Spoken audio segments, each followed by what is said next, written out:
Hey guys, Mick from Liquid Existence here. We're just about to test out Lenny's new boat, the Stacer Assault Pro 469. He's picked that up from Disco Marine, and yeah, basically we're going to have a quick look over it. It's a pretty sick boat.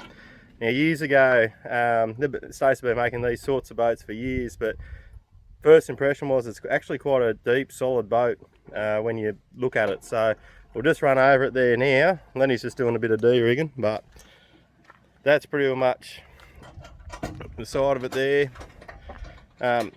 Nice long drawbar, makes it a bit more easier for backing in. And this one maxed out at 90 four-stroke with an 18-pinch prop. So we've just done a little bit of work to it. There's a Lowrance FS, one of the new Elite sounders in there now. I just put it in. Glenn's got another one to go up the front, and yeah, basically just waiting on a Minn Kota, like most people waiting on things due to COVID. So we'll just jump in, have a bit of a look. So yeah, massive deck space. Now Glenn's just done a bit of a hack already. He's actually put in another compartment there. That was just sort of closed in. And I think with this particular one here, I think he's got some plans for that as well. So, but anyhow, we'll open up these decks.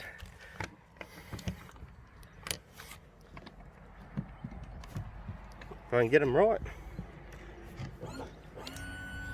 So yeah, nice, deep, heaps of room to store stuff.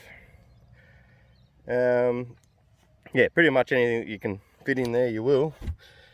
One strange thing about them is that the decks don't open out the other way, which I found strange, but anyhow. This one here is the actual live well. So standard, pretty, I'm going to guess around about 90 litre live well, maybe 100 litre live well in that. And then yeah, just your stick. Same compartment on this side, heaps of gear, heaps of room. It's a bit more room because the other side is closed off a bit from the rod locker. And talking about the rod locker, this is it here. So I think you'll find that yes, you're going to get a lot of rods in there, and I think you'll find that Glenn will probably open this area up a bit more, just so he can squeeze probably another few rods in there. But yeah, heaps of room. So one thing that Glenn is doing, he's doing the well, he's got the lithium batteries in there ready to go for when the 80-pound Travava turns up. And honestly, there's that much room down in there that you could put a dead body in. And there's the other battery, and ample amount of room there. Massive amount of room. But yeah, so basically we're just taking this on its maiden voyage. We've got to sort of just break that motor in. I think 2 hours at 45 RPMs. So we've got the digital tacho there, and then your accessories, a couple of cup holders. I think this step here might go. If you can see, it's quite a little dicky step. But yeah, so I think it's one of the things that Stacer probably could have done a bit better. But anyhow, but all in all, solid boat. Cleats on the outside. So we're about to go run a bit in the dirt down to Yamba and back. See how we go.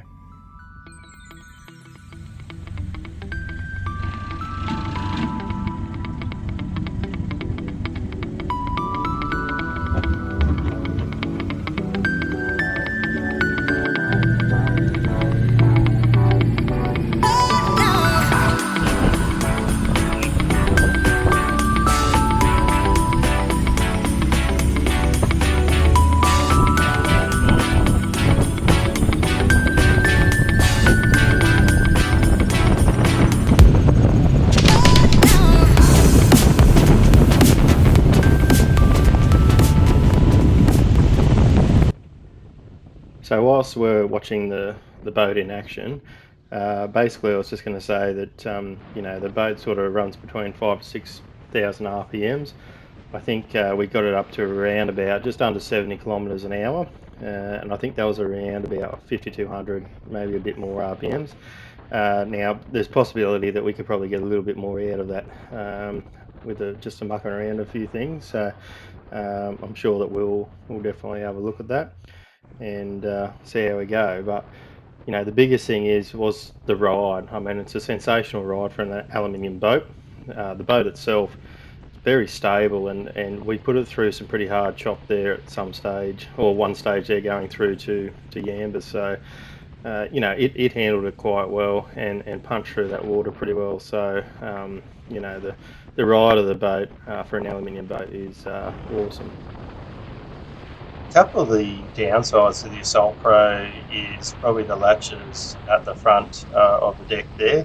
I sort of found that the hinges should have been on the edge of the boat and not in the middle of the boat. So when you are opening up them lockers on the front deck, they're a lot more easy to access when you're fishing. The other thing was the little dicky step. You know, that could have been turned into a day box or somewhere where to throw your keys and wallet or something like that.